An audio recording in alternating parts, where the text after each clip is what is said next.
Hello everyone. आज एक नया चैप्टर ले रहे हैं भूगोल का, जिसका हेडिंग है आपका कृषि, है ना। कि कृषि में क्या क्या है आपका, है ना। तो कृषि में देखिए आपका एक तो रिक्त स्थान आएगा और एक लघुत्तरात्मक प्रश्न आएगा, है ना। तो रिक्त स्थान में कौन कौन से प्रश्न बन सकते हैं, लघुत्तरात्मक में कौन कौन से बन सकते हैं, देखिए, है ना।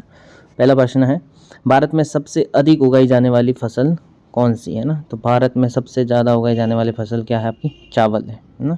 चावल प्रमुख रूप से उगाया जाता है। भारत में ज्वार की मुख्य फसल है ना। ज्वार सबसे ज़्यादा कहाँ बोया जाता है, तो महाराष्ट्र में, है ना। तो महाराष्ट्र भारत में ज्वार की क्या है, मुख्य फसल बोया जाने वाला एक राज्य है, ये याद रखिएगा आप, है ना। कृषि के लिए मिट्टी की उर्वरता को बनाए रखने के लिए क्या करना चाहिए, है ना। तो फसल चक्रण करना चाहिए ना।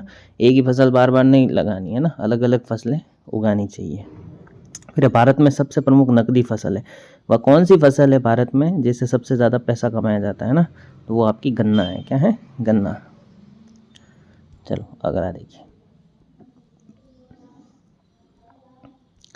अगला आपका कृषि में फसलों के व्यापारिक उद्देश्य के लिए उगाया जाता है ना। कौन सी कृषि व्यापारिक उद्देश्य के लिए की जाती है, तो जो व्यापारिक कृषि होती है वो व्यापारिक उद्देश्यों के लिए की जाती है, जिसमें हम फसलों को नकदी रूप में बेच देते हैं ना। हरित क्रांति का मुख्य उद्देश्य क्या था, तो हरित क्रांति कृषि उत्पादन को बढ़ावा देना था, है ना। कृषि में उन्नत तकनीकों का उपयोग किसको बढ़ाता है, कृषि में आप नई नई टेक्नोलॉजी का प्रयोग करोगे तो कृषि में उत्पादन बढ़ेगा, है ना, प्रोडक्शन बढ़ेगा। भारत में कृषि के लिए प्रमुख सिंचाई का स्रोत कौन सा है, नहरें, सबसे ज़्यादा नहरों से सिंचाई होती है ना। कौन सी फसलें हैं जो वर्षा ऋतु में उगाई जाती है, आप सभी जानते हैं वर्षा के टाइम खरीफ की फसलें उगाई जाती है ना। कृषि के क्षेत्र में किसका सबसे अधिक उत्पादन करने के लिए उपयोग होता है ना, तो उच्च उपज बीजों का, है ना। HYV सीड्स बोलते हैं, हाइब्रिड सीड्स होते हैं, उत्पादन ज़्यादा करते हैं, तो ये आपको याद रखना है। भारत में सबसे प्रमुख तिलहन की फसल कौन सी है, सरसों, है ना। सरसों अधिक रूप में उगाया जाता है ना। कौन सी कृषि में मिट्टी के कटाव को रोकने के लिए महत्वपूर्ण है ना, तो वृक्षारोपण जो करते हैं वो मिट्टी का कटाव नहीं होने देता है। नेक्स्ट क्वेश्चन देखिए आप, कौन सी कृषि में कीटनाशकों के उपयोग को कम करने का तरीका है, तो हम जैविक कृषि करते हैं जिससे कीटनाशकों का उपयोग क्या होता है, कम होता है ना। कौन सी कृषि केवल निर्वाह के लिए ना, केवल खाने के लिए की जाती है, तो वो निर्वाह कृषि है ना। भारतीय कृषि में प्रमुख रबी की फसल कौन सी, रबी की फसल अपनी गेहूँ है ना।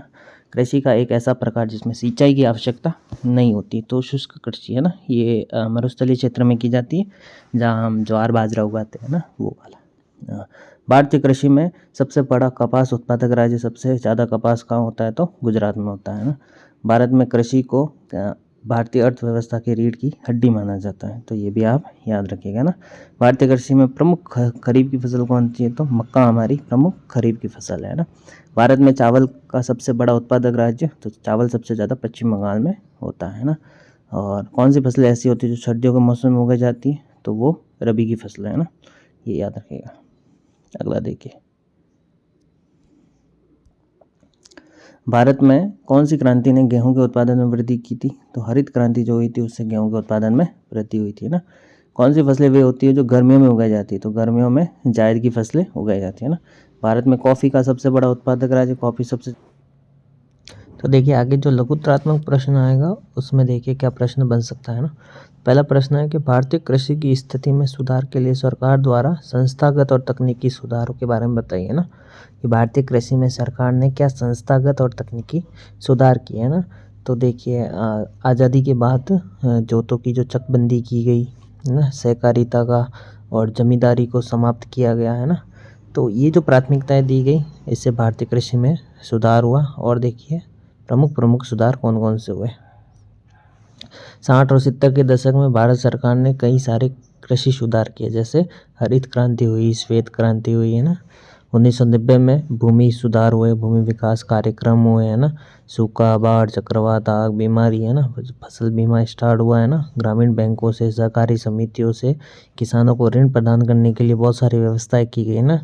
और किसानों के लाभ के लिए किसान क्रेडिट और व्यक्तिगत दुर्घटना बीमा योजना शुरू किया है ना। किसानों को मौसम की जानकारी देने के लिए आकाशवाणी और दूरदर्शन से बुलेटिन कार्यक्रम चलाए गए, ये अति महत्वपूर्ण काम है। और किसानों और बिचौलियों के दलाल जो किसानों का शोषण करते थे उनके लिए न्यूनतम सहायता मूल्य की घोषणा करती है सरकार, तो वो एक काम हुआ।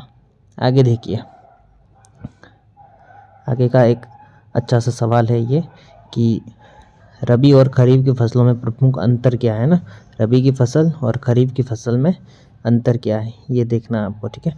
तो देखिए रबी की फसलें है वो शीत ऋतु में बोई जाती है, ठीक है, अक्टूबर से दिसंबर के मध्य। लेकिन खरीफ की मानसून के टाइम बोई जाती है ना, वर्षा के टाइम जून जुलाई में, है ना। और जो रबी की फसल होती है वो ग्रीष्म ऋतु में अप्रैल से जून के मध्य इसको काट लिया जाता है। लेकिन जो खरीफ की फसलें इनको सितंबर अक्टूबर माह में काट लिया जाता है। अगला है आपका जो रबी की प्रमुख फसलें हैं, उस रबी की प्रमुख फसलों में गेहूं, जौ, चना, मटर, सरसों इत्यादि है ना। और जो खरीफ की फसलें उसमें चावल, मक्का, ज्वार, बाजरा ये इत्यादि फसलें हैं। आगे देखिए आगे कौन सा सवाल बन सकता है। अगला है कि प्रारंभिक और आदिमकालीन निर्वाह कृषि के बीच में और वाणिज्यिक कृषि के बीच में क्या अंतर है ना। जो प्रारंभिक कृषि थी वो जो निर्वाह कृषि वो हल, खुदाई, है ना, और भूमि के छोटे टुकड़े पर की जाती थी। लेकिन जो वाणिज्यिक कृषि की जाती है वो वाणिज्यिक उद्देश्य से की जाती है, बड़े भूभाग पर की जाती है और इसमें तकनीकी का प्रयोग होता है, ठीक है। और देखिए जो आदिमकालीन कृषि है वो परिवार और समुदाय द्वारा श्रम की मदद से की जाती है। और जो वाणिज्यिक कृषि अधिक पैदावार के लिए मशीनों का प्रयोग, बीजों और कीटनाशकों का, रासायनिक उर्वरकों का प्रयोग किया जाता है ना। जो प्रारंभिक कृषि है वो मानसून और मृदा पर निर्भर करती है और इसे कर्तन दहन और झूम कृषि भी कहते हैं। लेकिन जो वाणिज्यिक कृषि है उसमें देखिए विभिन्न स्तर के वाणिज्यिकरण से होती है। उदाहरण पंजाब हरियाणा में जो चावल की खेती होती है ना, उड़ीसा में यह चावल खाने के लिए यूज़ में लिया जाता है। तो देखिए अगला सवाल क्या बन सकता है। अगला है गहन जीविका कृषि क्या है और इसकी 3 विशेषताएं बतानी है ना। तो गहन जीविका कृषि कहते किसको है, ये जो गहन, तो ये श्रम गहन खेती है जहां अधिक उत्पादन के लिए अधिक मात्रा में जैव रासायनिक पदार्थों और निवेशों और सिंचाई का प्रयोग किया जाता है, इसलिए ये गहन जीविका कृषि है ना। जैव रासायनिक उत्पादों का प्रयोग किया जाता है। विशेषता देखिए इसकी क्या है ना। पहली विशेषता है कि इस प्रकार की कृषि उन क्षेत्रों में की जाती है जहां भूमि पर जनसंख्या का दबाव क्या हो, अधिक हो, है ना। किसान सीमित भूमि और अधिकतम पैदावार के लिए इस प्रकार की खेती करता है और भू स्वामित्व में विरासत के अधिकार के कारण पीढ़ी दर पीढ़ी इसी प्रकार से, और जो खेत के आकार होते हैं वो कम होते जाते हैं पीढ़ी दर पीढ़ी, इसलिए ऐसी प्रकार की कृषि गहन जीविका कृषि कहलाती है। अगला देखिए अगला क्या हो सकता है ना। अगला रेशेदार फसलों की प्रमुख विशेषताएं लिखी है ना। रेशेदार कोई भी 2 रेशेदार फसलें जैसे कपास है ना, तो कपास सूती वस्त्र उद्योग का प्रमुख कच्चा माल है ना। भारत चीन के बाद दूसरे स्थान पर आता है। ये पठारी और काली मृदा में उत्पादन किया जाता है ना। सर्वाधिक उपयोग मिट्टी है ना, उच्च ताप होते हैं, हल्की वर्षा चाहिए है ना, पाला रहित धूप चाहिए। जूट जिसे सुनहरा रेशा कहते हैं, जूट का उत्पादन बाढ़ क्षेत्रों में जल निकासी वाली जो उर्वरक मृदा होती है वहाँ किया जाता है ना। तापमान उच्च तापमान चाहिए इसे, है ना। ये पश्चिम बंगाल, बिहार, असम, उड़ीसा में प्रमुख रूप से किया जाता है। अगला देखिए 2 रोपण फसलें या पेय फसलों की प्रमुख विशेषताएं बताइए। तो चाय लेते हैं ना। चाय एक पेय फसल है जिसे अंग्रेज भारत में लाए थे ना। और चाय के बारे में और देखिए, यह उपोष्ण कटिबंधीय जलवायु में होती है ना, जहाँ ह्यूमस हो, है ना, और वर्ष भर समान रूप से वर्षा की पत्तियों के विकास के लिए सहायक है ये, है ना। चाय क्या है, एक श्रम गहन उद्योग है ना। प्रचुर मात्रा में सस्ता और कुशल श्रम चाहिए, है ना। इसकी ताजगी बनाए रखने के लिए चाय की पत्तियां बागान में ही संसाधित की जाती है ना। भारत में चाय के प्रमुख उत्पादन कहाँ है, असम में, पश्चिम बंगाल के में, दार्जिलिंग में और तमिलनाडु और केरल में। अगली पेय फसल देखिए कॉफ़ी। कॉफ़ी की 2 किस्में हैं जिसमें अरेबिका मुख्यतः किस्म है, ये यमन से लाई गई थी। अरेबिका कॉफ़ी की मांग विश्व भर में रहती है। भारत में कॉफ़ी के जो बागान है वो बाबा बूदन की पहाड़ियों में है, जो प्रमुख रूप से कर्नाटक, केरल और तमिलनाडु में। अगला देखिए तो प्रमुख खाद्यान्न फसलों की विशेषताएं बताएं, खाने वाली फसलों की ना। उसमें एक चावल है ना। सबसे पहला चावल प्रमुख खाद्यान्न है, खरीफ की फसल के रूप में है ना। 25 डिग्री तापमान और 100 सेंटीमीटर वर्षा चाहिए इसके लिए ना। इसके लिए जो मिट्टी है वो डेल्टा की मिट्टी प्रयुक्त है। भारत विश्व में चावल का सबसे दूसरा उत्पादक है, पहला चीन है ना, और प्रमुख रूप से पंजाब हरियाणा, याद रखेगा। गेहूं के बारे में देखिए। गेहूँ भारत की दूसरी खाद्यान्न फसल है। रबी के मौसम में बोई जाती है ना। वर्षा 50 से 75 सेंटीमीटर चाहिए।